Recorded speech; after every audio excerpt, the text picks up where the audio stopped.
జలుబు, తలనొప్పి, ఒళ్ళు నొప్పుల నుండి తక్షణ ఉపశమనం. శాస్త్రి బామ్ ఇప్పుడు 5 రూపాయల ప్యాక్ లో కూడా. Welcome to Suman TV. నేను మీ Suman TV Nag. Bollywood star hero Saif Ali Khan recent breaking news కనుక మనం చూస్తే అతనిపై 6 కత్తిపోట్లు, దానితో పాటు తెలియని అగంతకుడు ఎవరో దాడి చేసినట్లయితే ఒక న్యూస్ బయటికి రావడం జరిగింది. అయితే అతనికి సంబంధించినటువంటి పూర్తి వివరాలు ఏంటి, ఏం జరిగింది అండ్ పోలీసుల విచారణలో కూడా కొన్ని విషయాలు బయటికి రావడం జరుగుతుంది. 7 టీమ్స్ దానికి పనిచేస్తున్నట్లయితే తెలుస్తుంది. మనతో పాటు హైకోర్టు అడ్వకేట్ అలగరి రవీంద్రనాథ్ గారు ఉన్నారు. అది వారి మాటలో తెలుసుకుందాం. Hello sir. హాయ్ అండి నాగరాజ్ గారు. సార్, కేసుకు సంబంధించింది అయితే 7 టీమ్స్ పనిచేస్తున్నట్లయితే తెలుస్తోంది. అయితే అంత దారుణంగా సీసీ ఫుటేజెస్ కూడా ఉంటాయి కదా, ఎవరు దాడి చేసినట్లు అయి ఉంటారు అండ్ పూర్తి స్టోరీలోకి కనుక మనం వెళ్తే సైఫ్ అలీ ఖాన్ గారిది గతానికి సంబంధించిందైనా సరే మనం కనుక చూసుకుంటే ఇప్పటి వరకు ఈ పరిణామాలు ఏ విధంగా చోటు చేసుకుంటాయని చెప్పేసి భావించవచ్చు అంటారు? ఖాన్ త్రయం అంటారు బాలీవుడ్లో. షారుఖ్ ఖాన్, అమీర్ ఖాన్, సైఫ్ అలీ ఖాన్, వీళ్ళందరినీ కలిపి ఖాన్స్ త్రయం అంటారు. అంటే ఒక 90s జనరేషన్స్లో సైఫ్ అలీ ఖాన్ కావచ్చు, షారుఖ్ ఖాన్, అదేవిధంగా సల్మాన్ ఖాన్, అమీర్ ఖాన్, ఈ ఖాన్స్ ఫ్యామిలీస్ కంప్లీట్గా ఒక 2 దశాబ్దాలు 3 దశాబ్దాల పాటు సినిమా రంగాన్ని, ముఖ్యంగా ఈ బాలీవుడ్ని ఒక ఊపేశారు. అంటే వేరే వాళ్ళకి ఛాన్స్ లేకుండా. అంటే అప్పటి వరకు కపూర్ ఫ్యామిలీ ఎంత రాజ్యం వెళ్ళిందో, కపూర్ ఫ్యామిలీకి ఎగ్నిస్ట్గా ఖాన్స్ ఫ్యామిలీ వచ్చిన తర్వాత అంటే షారుఖ్ ఖాన్, సల్మాన్ ఖాన్, అమీర్ ఖాన్, సైఫ్ అలీ ఖాన్, ఈ ఖాన్స్ ఒక చక్రాన్ని తిప్పేశారు.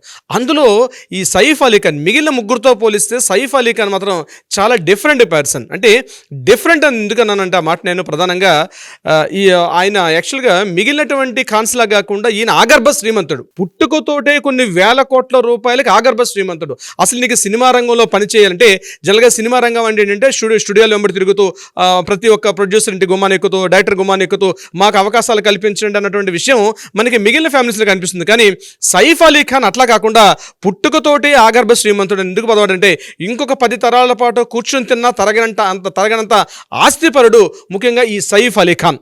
ఎందుకన్నానంటే వీళ్ళ ఫాదర్ మన్సూర్ అలీ ఖాన్ పటౌడీ. అంటే ముఖ్యంగా పటౌడీ ఫ్యామిలీ అంటేనే ఒక అంటే ఒక నవాబ్ వంశం అనమాట వీళ్ళది. నవాబుల హర్యానాకి దగ్గరగా మనకు గుర్గాం కనిపిస్తుంది. గుర్గాంలో వీళ్ళకి చాలా పెద్ద ప్యాలెస్ ఉంది. వీళ్ళ నాన్నగారు ఇఫ్తిఖర్ మహమ్మద్ అని, అంటే ముఖ్యంగా సైఫ్ అలీ గారి యొక్క తాతగారు, ఆయన ఇఫ్తిఖర్ అలీ పటౌడీ అని పేరు. ఆయన ఇంకో శ్రీమంతుడు. వీళ్ళ ఫ్యామిలీ మొత్తం నవాబులు. అంటే కొన్ని రాజ్యాలని, సామంత రాజ్యాలు అప్పుడు ఎలా ఉండేవో ఆ నవాబుగిరి ఉండేది. 1971లో ఇందిరాగాంధీ రాజాభరణాల రద్దు వరకు కూడా వీళ్ళకి ప్రభుత్వం కొంత అమౌంట్ కూడా చెల్లించేది. అంటే వాళ్ళ ఆస్తులను స్వాధీనం చేసుకున్న తర్వాత అయితే ఇన్ని ఆస్తులు గవర్నమెంట్ అప్పుడు తీసుకున్నప్పటికి కూడా, వీళ్ళ సంస్థానాలు అన్ని తీసుకున్నప్పటికి కూడా ఈయనకు ఒక ప్యాలెస్ మిగిలిపోయింది. అది గుర్గాంలో ఇప్పటికి కూడా పటౌడీ ప్యాలెస్ అని చెప్పి సుమారుగా 170 రూమ్స్ తోటి, ఒక 7 డైనింగ్ రూమ్స్ తోటి, సుమారుగా ఒకేసారి ఒక 10,000 మంది కూర్చునే కెపాసిటీ తోటి మనం మైసూర్ ప్యాలెస్, బెంగళూరు ప్యాలెస్ ఎలా చెప్తామో అదేవిధంగా హర్యానాలో పటౌడీ ప్యాలెస్ అవడం అంటే అంత ఫేమస్ అనమాట. ఆ పటౌడీ ప్యాలెస్ ఈయనకు వారసత్వంగా లభించిన సంపద. అదే సుమారుగా 800 కోట్ల రూపాయల పైబడి, 800 అంటే ఆ లెక్కలు మనం చెప్పేది ఒక 10 years బ్యాక్, ఇప్పుడైతే సుమారుగా 1200 కోట్ల రూపాయల పైబడి ఆ ఒక్క ప్యాలెస్ విలువ ఉంటుందని అంచనా వేస్తారు. ఆ ఫ్యామిలీలో పుట్టినవాడు ఈ సైఫ్ అలీ ఖాన్. ముఖ్యంగా మన్సూర్ అలీ ఖాన్ పటౌడీ అంటే చాలా మంది తెలుసు. ముఖ్యంగా 1960s 1970s అంటే గవాస్కర్, కపిల్ దేవ్ క్రికెట్ ప్లేయర్స్గా ఉన్నప్పటికీ, ముఖ్యంగా అప్పటికి మనకు తెలిసింది గవాస్కర్, కపిల్ దేవ్ వీళ్ళకన్నా ముందు తరంలో మన్సూర్ అలీ ఖాన్ పటౌడీ ఒక మంచి క్రికెట్ ప్లేయర్. అయినా ఇండియా తరపున అనేక మ్యాచ్ ఆడి ఇండియన్ కెప్టెన్గా కూడా పనిచేశారు ఇండియన్ క్రికెట్ టీంకి. వాళ్ళ ఫాదర్ కూడా క్రికెట్ కెప్టెన్. ఆయన ఇండియా తరపున, ఇంగ్లాండ్ తరపున, అంటే ఇంకప్పుడు మనకి స్వాతంత్రం రాక పూర్వం కూడా ఇఫ్తిఖర్ అలీ పటౌడీ అతను ఇండియన్ క్రికెట్ టీంకి, అదేవిధంగా ఇంగ్లాండ్ క్రికెట్ టీం కూడా పనిచేశారు. దాని తర్వాత మన్సూర్ అలీ ఖాన్ పటౌడీ కూడా అంటే నవాబ్గిరి ఉండేది వాళ్ళకి, ప్యాలెస్లు ఉండేవి, రాజప్రాసాదులు, సామంతులు, వర్కర్స్, పరిచారికులు, పనివాళ్ళు, కొన్ని 100 మంది పనిచేసే ఒక నవాబ్ వంశం. ముఖ్యంగా అందులో పుట్టినవాడే సైఫ్ అలీ ఖాన్. సైఫ్ అలీ ఖాన్ కూడా మొత్తం ముగ్గురు వాళ్ళు. సైఫ్ అలీ ఖాన్ 2 సిస్టర్స్ ఉన్నారు. ఆ 2 సిస్టర్స్లో కూడా వాళ్ళు కూడా సినిమా రంగంలో ఉన్నారు. అయితే సైఫ్ అలీ ఖాన్ గారు 1991 తర్వాత సినిమా రంగంలోకి ఎంటర్ అయిన తర్వాత స్టార్టింగ్లో కొంత స్ట్రగుల్స్ ఫేస్ చేశారు. అని ఏ రంగంలో సెటిల్ అవ్వాలనే విషయం మీద అయినప్పటికీ కూడా కొంత దారుణ పడ్డారు. 1993లో వచ్చినటువంటి ఒక మూవీ ద్వారా ఆయన మంచి స్టార్ ఇమేజ్ తెచ్చుకున్నారు. ఇంకా అక్కడ నుంచి కంటిన్యూగా మూవీస్ చేసుకుంటూ క్రైమ్, థ్రిల్లర్స్, రొమాంటిక్ ఇట్లాంటి మూవీస్ అన్ని చేసుకుంటూ తనకంటూ ఒక ప్రత్యేక స్థానం ఏర్పాటు చేసుకున్నారు. ఈయనకి 7 ఫిల్మ్ఫేర్ అవార్డ్స్ ఉన్నాయి, ఒక నేషనల్ అవార్డు కూడా ఉంది దీనికి సైఫ్ అలీ ఖాన్ గారికి. అయితే 2010లో ఈయనకి పద్మశ్రీ అవార్డు కూడా ఇచ్చి సినిమా రంగంలో చేసిన సేవలకు గాను 2010లో పద్మశ్రీ అవార్డు కూడా వచ్చింది సైఫ్ అలీ ఖాన్ గారికి. అయితే ఈయన యొక్క మ్యారిటల్ స్టేటస్ ఏదైతే వైవాహిక జీవితం ఉందో కొంత డిస్టర్బెన్స్ అయితే మొత్తం జరిగింది. ఈయన 1995-94 టైంలో అమృతా సింగ్ అని చెప్పి మరొక కోస్టార్ని ఇతను లవ్ చేసుకుంటూ పెళ్లి చేసుకున్నారు. ఆ కోస్టార్ ఈయనకన్నా వయసులో 10 సంవత్సరాలు పెద్దదమే అమృతా సింగ్కి ఈయనకి మ్యారేజ్ అయింది 1998 ఆ ప్రాంతంలో మ్యారేజ్ అయిన తర్వాత కొద్ది రోజులు లైఫ్ స్టైల్ డీల్ చేశారు.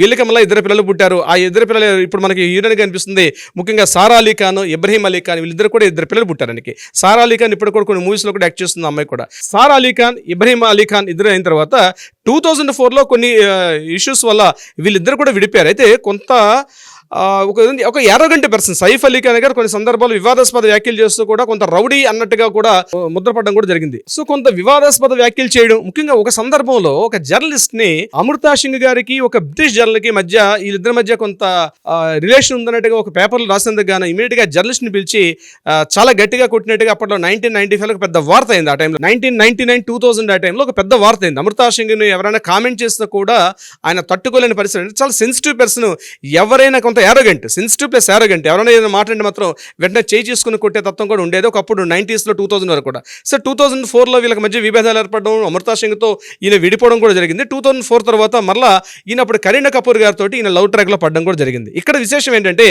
అమృతా సింగ్ని పెళ్లి చేసుకునేటప్పుడు ఈయనకన్నా 10 ఏళ్ళు వయసు పెద్దది. అట్ ద సేమ్ టైం ఈయన కరీనా కపూర్ మ్యారేజ్ చేసుకునేటప్పటికి కరీనా కపూర్ గారికి ఇది ఫస్ట్ మ్యారేజ్, ఈయనకి సెకండ్ మ్యారేజ్, ఈయనకన్నా 10 years చిన్నది కరీనా కపూర్. సో డిఫరెంట్గా ఉంటుంది. సో కరీనా కపూర్ గారితో మళ్ళీ ట్రాక్లో పడడం 2004లో అయిన తర్వాత వీళ్ళకి 2010లో వీళ్ళకి మ్యారేజ్ అయింది. కరీనా కపూర్ గారికి 2010 అనుకుంటాను ఐ థింక్ మ్యారేజ్ అయింది. కరీనా కపూర్, సైఫ్ అలీ ఖాన్కి మళ్ళీ 2 పిల్లలు, ఒకరు తైమూర్ అలీ ఖాన్ అండ్ జహంగీర్ అలీ ఖాన్. 2 పిల్లలతో ఇప్పుడు ఒక ఫ్యామిలీతో ఉన్నారు వీళ్ళందరూ కూడా.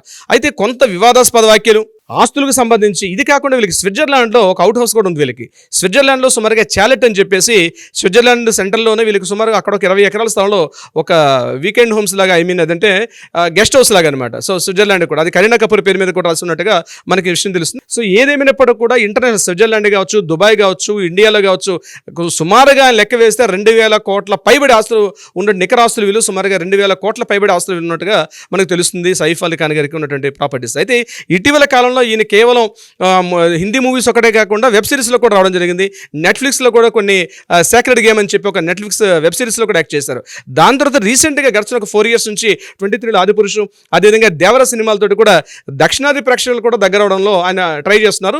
బహుశా దేవర 2లో కూడా ఆయన పార్ట్ 2లో కూడా ఇంపార్టెంట్ కీరోలు ఉండేటువంటి అవకాశం కూడా ఉన్నట్టుగా మనకు తెలుస్తుంది. ఇటువంటి సందర్భంలో రీసెంట్గా శ్రీలీల, మన తెలుగు యాక్టర్ శ్రీలీల కూడా సైఫ్ అలీ ఖాన్ గారి తనకు అబ్బాయితోటి వీళ్ళిద్దరు కూడా కాస్త క్లోజ్గా ఉన్నటువంటి కొన్ని క్లిప్పింగ్స్ కూడా రావడం జరిగింది. అది కొంత వివాదాస్పదమైన, మళ్ళీ ఏం జరిగిందో మీడియాలో కూడా కొంత మళ్ళీ సైలెంట్ అయిపోయాయి వార్తలు. అంటే ఏదేమైనప్పటికీ కూడా సైఫ్ అలీ ఖాన్ గారి యొక్క మొత్తం ఎంటర్ లైఫ్ తీసుకున్నట్టయితే కొంత వివాదాస్పదం, కొంత arrogant, at the same time మంచి ఎసెట్స్, ప్రాపర్టీస్, రిచెస్ట్ పర్సన్. బహుశా ఈ రోజు ఈ సంఘటన జరగడానికి కూడా కారణం ఆయన ఉన్న హౌస్ కూడా ఎక్కడంటే వెస్ట్ బాంద్రాలో పర్ స్క్వేర్ ఫీటే లక్షల్లో ఉంటుంది. నాట్ ఏదో థౌజండ్స్లో ఉంటుందండి. స్క్వేర్ ఫీట్ వెస్ట్ బాంద్రాలో స్క్వేర్ ఫీట్సే లక్షల్లో ఉంటుంది. నేను స్క్వేర్ యార్డ్స్ చెప్పట్లేదు నాగరాజ్ గారు. అటువంటి రిచెస్ట్ ఏరియాలో highest business magnets, film stars, politicians, richest ఉన్నటువంటి ఏరియాలో ఈయనకు ఉన్నటువంటి హౌస్, ఆ బిల్డింగ్లో 11th floorలో ఈ సంఘటన జరగడం కొంత దురదృష్టకరం. అయితే ప్రధానంగా మనం గుర్తుపెట్టుకోవాల్సింది ఏంటంటే దీని వెంబడి ఏదైనా ప్రాపర్టీస్, ఆస్తులకు సంబంధించి ఏమైనటువంటి ఇష్యూస్ ఉండే అవకాశం కూడా ఖచ్చితంగా ఉంటుంది. కరీనా కపూర్ గారు ప్రధానంగా మ్యారేజ్ చేసుకోవడం కూడా ఈయన దగ్గర ఉన్నటువంటి అపారమైన ఆగర్భ శ్రీమంతుడు, పుట్టుకతోటే శ్రీమంతుడు అనే విషయం మీద కరీనా కపూర్ గారు మ్యారేజ్ చేసుకోవాలని చెప్పి ఆ మధ్యకాలంలో వార్తలు ప్రధానంగా కొంత విశృంఖలంగా వచ్చాయి అనమాట కరీనా కపూర్. ఎందుకంటే ఆమె చూస్తే యంగా, ఆయనకన్నా 10 ఏళ్ళు చిన్నది ఈయన, ఈ 10 ఏళ్ళ పెద్ద వ్యక్తి, అతనితో మ్యారేజ్ చేసుకోవడం విషయంలో కొంత వివాదాస్పదంగా కూడా జరిగింది. ఎంటైర్ లైఫ్ కావచ్చు, ఆయన మ్యారిటల్ స్టేటస్ కావచ్చు, పర్సనల్ లైఫ్ కావచ్చు, ఎంటైర్ త్రూఅవుట్ లైఫ్లో మాత్రం చాలా వివాదాస్పదమైన వ్యక్తి. చివరిగా ఈ రోజు ఒక అగంతకుడితోటి కత్తిపోట్లకు గురై ఈ రోజు లీలావతి హాస్పిటల్ ఆయన పడి ఉండడం మాత్రం కొంత మనకి ఒక నటుడిగా మనం ఓన్ చేసుకుంటాం కాబట్టి కొంతవరకు మనకి కొంత ఇబ్బంది కలిగించే వార్త ఇది. బట్ ఏదేమైనప్పుడు కూడా పోలీసులు మాత్రం తొందరలో ఇంట్రాగేషన్ చేసి దీని మీద ఒక కూపీలాగి కంప్లీట్గా ఒక ఫైనల్ ఇన్ఫర్మేషన్ వచ్చే అవకాశం అయితే ఉంటుంది నాగరాజ్ గారు. చూద్దామండి ఏ విధంగా ఉంటుంది అనేది. Anyways thank you so much Ravindranath garu. Thank you so much Nagaraj గారు.